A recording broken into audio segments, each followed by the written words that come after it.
What if Naruto was Indra and Ashura's reincarnation? Part 5.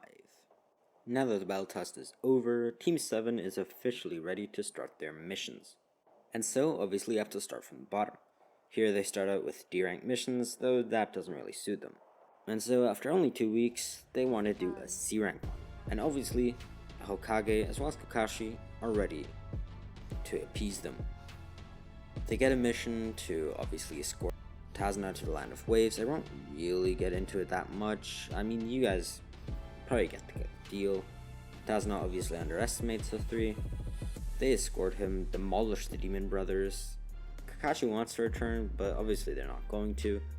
And so they go on, actually defeat Zabuza and Haku the first time. I mean, Naruto's just way too busted, and so is Sasuke. And Sakura can actually, do something here. And so at the end it's just Gato, and that's easy, basically. So yeah, it's called the Team 7 bridge, because really all of them did something, not just Naruto. Yeah, you get the deal. Now they come back to the village and find out Chunin exams. That's something that's happening. And seem very interested. And Kakashi, seeing that, well, they're extremely powerful, they already signed them up to compete. And oh boy, it's certainly gonna be easy. I mean, they're all pretty smart. Yeah, even Naruto in this. And he's actually gonna get all the answers right. However, sadly doesn't do a great speech about not giving up. So actually more people who take the bait and leave the room this time. So, yeah.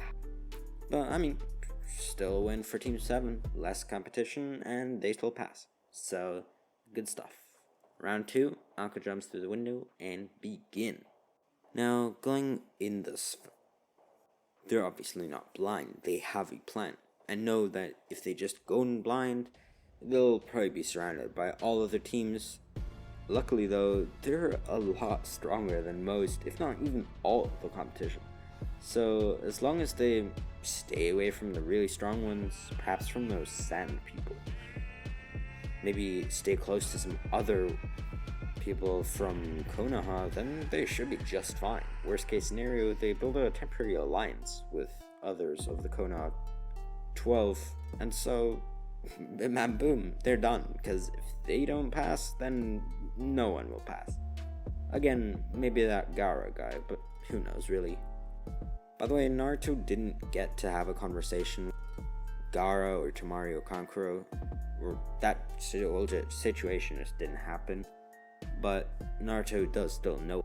Number 1, from Kurama, Ashura, and Indra telling them that there is the first-tailed Jinchuriki here, as well as the fact that he gives off the aura of a seasoned veteran, as if he's been in many fights before and this is just a regular rodeo. And I mean, the bloodlust is insane coming off him. He seems deranged almost. And so they'd be aware of him. But as luck could not come any better, they find one of those weird teams from the mist. You know what I'm talking about. The ones with the mask, very sneaky. And in short, they get destroyed. They meet up with a Sun team that's already finished. And so now they have about 3 days to just relax. And as I said, without Naruto's speech and much less people continuing to the second round, therefore now there's also even less people in the third round, and yeah, that basically means no preliminary necessary. And so it's now for the finals. Naruto gets paired up with Gaara, which would probably be the worst possible combination, as they're both Jinchuriki. But oh well, luck of the draw, I guess. And the other matchups I'm gonna reveal later. Now they have a month to prepare for this, and mostly just relax from the previous exams, but they could also put on some training for the finals to make sure they win. And that they do. Sakura trains with Kakashi, interestingly. Sasuke trains with Izumi. And Naruto obviously finds our beloved Jiraiya. There he learns the toad summoning, and when he meets the toad, he's shocked. Because you might not know this, but Ashura and Indra's father, as in Hogoromo, as well as Hamura, met the elder toad, I should say. And so him feeling that same energy surrounding Naruto as it did 1,000 years ago, Hagoromo and Hamura, was very unexpected. Sure, they know that a child of prophecy was coming, but like this? That was not expected. This could become a rival to the Otsutsuki back in the day, and that was a little bit frightening to say the least. But as a favor, for old time's sake, the Toad decided to teach Naruto Toad energy. Obviously this much earlier as in canon, but I mean Naruto is ready. He's calm, he's collected, he's powerful. And is already pretty damn good at meditation from Indra and Ashura, and Kurama obviously. And so he actually gets it down in about 2 weeks. Get it down as in mastered, of course. And so on the last day, just finishing up on some training, Naruto is now mastered. He's done, and is able to use his tailed sage chakra, his own chakra, and natural chakra, toad chakra, all in one. And the three combined are absolutely incredible. Aggressive and passive. Strong, yet so fragile. It's a perfect combination. And so, Naruto is now more powerful than ever before. And so he gets carried away, eats some ramen, and gets a little lost in time.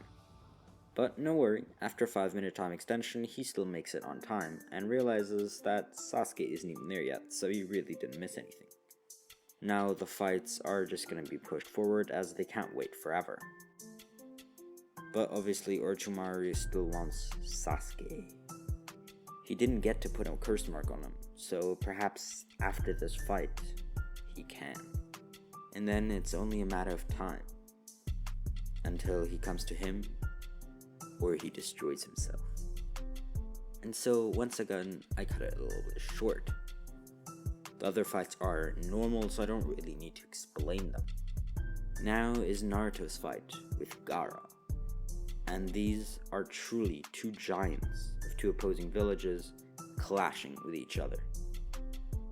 Immediately when they first met, and ever since, the first-tailed beast, Shukaku, has been on edge, more than usual, as Kurama, Naruto's tailed beast, is his arch enemy, the Nine-Tails. But there's something different this time. There's also Hagoromo's chakra, their father. Well, symbolically, obviously, it's not his real father, but you know. And so, when they now stood face to face, Shukaku calmed down a little, which was weird for Gaara, as it basically never happened, but a very welcome surprise. And with that, Gaara went to shake Naruto's hand, and obviously he accepted. Very weird, as the fight was already announced to have started, but, well, whatever. Sportsmanship, I guess. But then they do start beating each other. I mean, can't have a fight without people throwing punches, so. But these ones are different than the fight scene before. The other ones were one with intellect, such as Shikamaru. Others one with fancy jutsu. No, this was raw power. Naruto throwing Gaara into the cement walls, with Gaara jumping back from the wall and headbutting Naruto in the face, making him have a nosebleed. Now, with Naruto actually using his nine-tailed beast power, as well as some sage energy that he's been saving up, the battle completely switches. And so, Naruto wins when Gaara weirdly gives up. But I said Gaara gives up. Shukaku most definitely does not. Sure, he's soothed by the Otsutsuki chakra around Naruto, but that doesn't mean he doesn't want to fight his arch enemy. And so, with Gaara and Shukaku clashing for one of the first times in years, all hell breaks loose. Shukaku takes over Gaara's body forcefully and starts to transform into his true tailed beast form. arm by arm, then into a half transformation, and finally, at least his goal, to become a full-tailed beast once more. To counter this, Naruto uses more power, as now this has become a real battle, but one not only fought between two kids. Now, Anbu, Chunin, summonings, etc. is all being thrown at each other. By who? Orochimaru, who disguised himself as the Kazekage. Konoha was also very different from canon. Obviously, the Uchiha massacre wasn't like it normally was, and so with 8 people surviving it, and one being crowned a hero for helping those people survive, the mood around Konoha was very different after it. Instead of people feeling down, feeling crushed quite literally, and Danzo gaining more power, people were ready to protect the village at all costs in case something happened like this again. And many more people returned to becoming shinobi, as well as others training harder, studying more, and overall everyone being much more willing to support the village and pull their own weight. This led to the village becoming so much more powerful, obviously, as well as from the Uchiha that survived, and the new Genin, which are incredibly strong this year, especially Naruto, Sasuke, and obviously Sakura. And so, in response to that, Orochimaru also geared up a little. He has so many more, many much more powerful than in canon, since they also have not been slacking off with their training. Combine that with the fact that there is some outside help from the Akatsuki, in the form of Deidara and Sasori, as well as Itachi and Kisame. A lot of powerful members are here, and so they're ready to wage war against Konoha. Konoha makes a fallback line as they're being crushed on all fronts, inside the stadium, outside the stadium, and outside the city walls. They're being pushed back everywhere. Explosions everywhere from Deidara's bombs.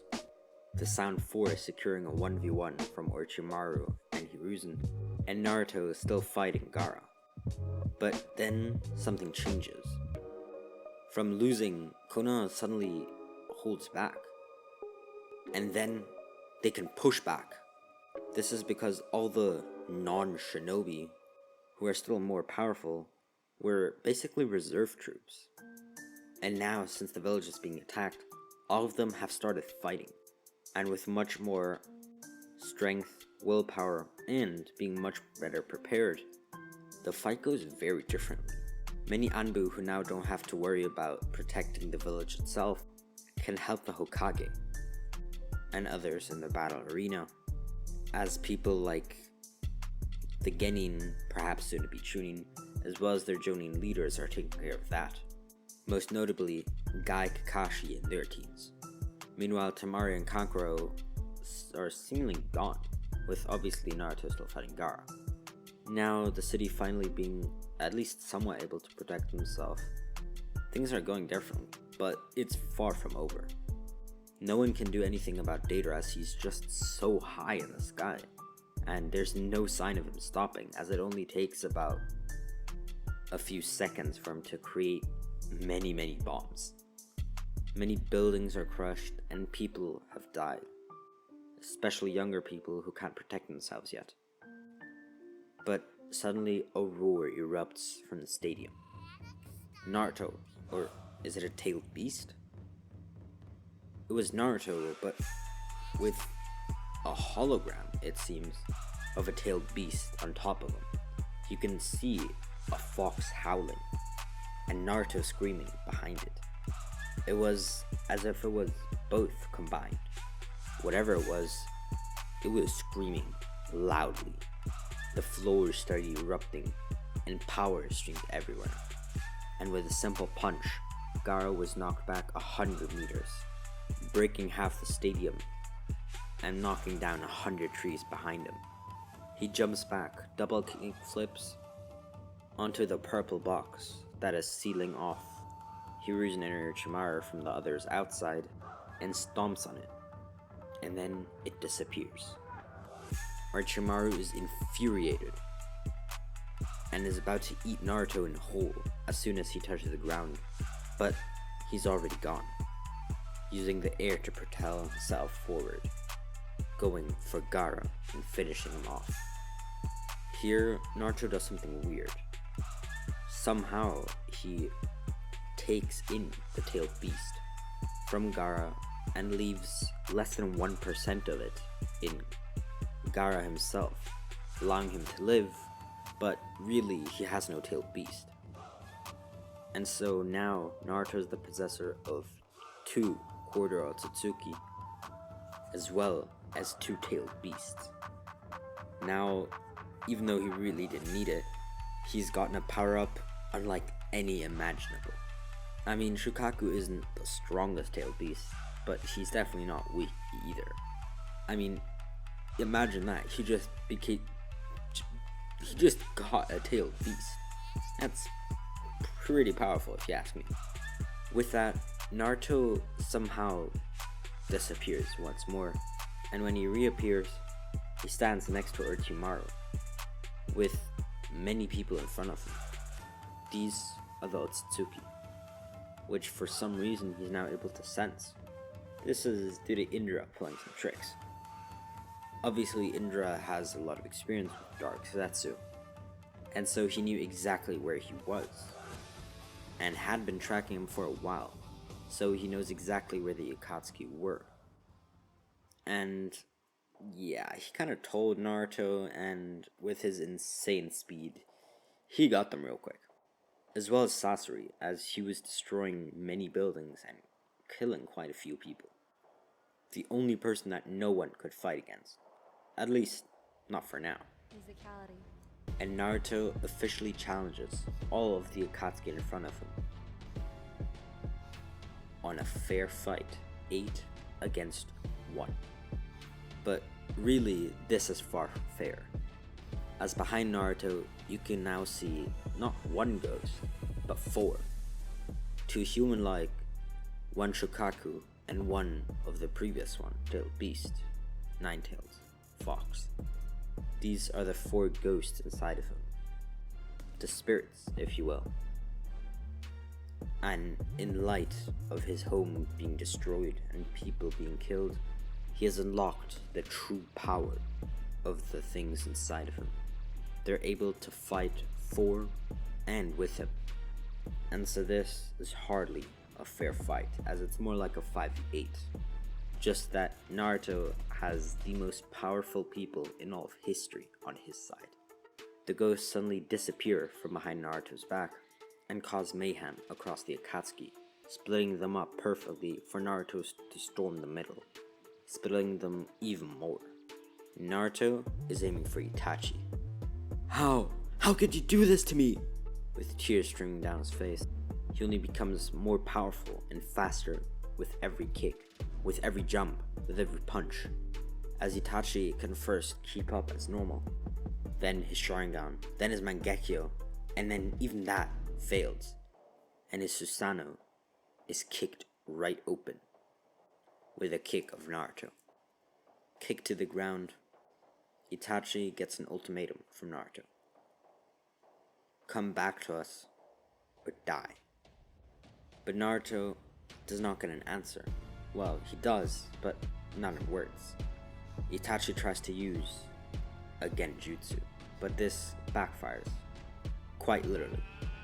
Naruto seems to activate his own version of a Sharingan, and indeed, it is one.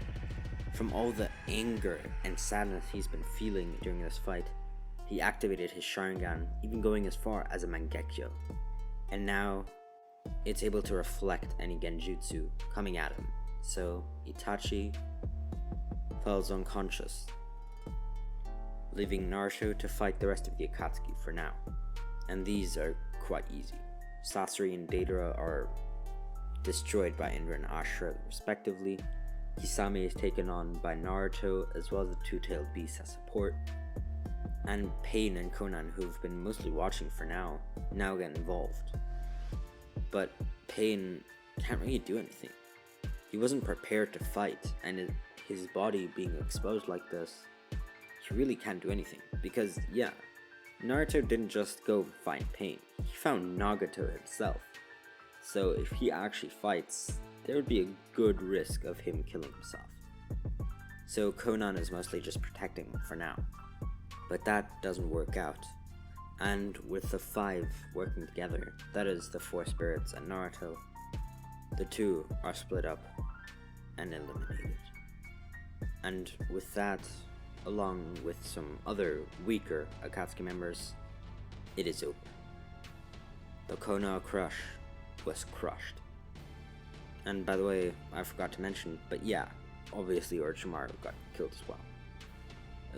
As well as, obviously, Kakuzu and whatever. You get the deal. They're gone. And I'm sorry that it came to an abrupt end, but that's the end for his story.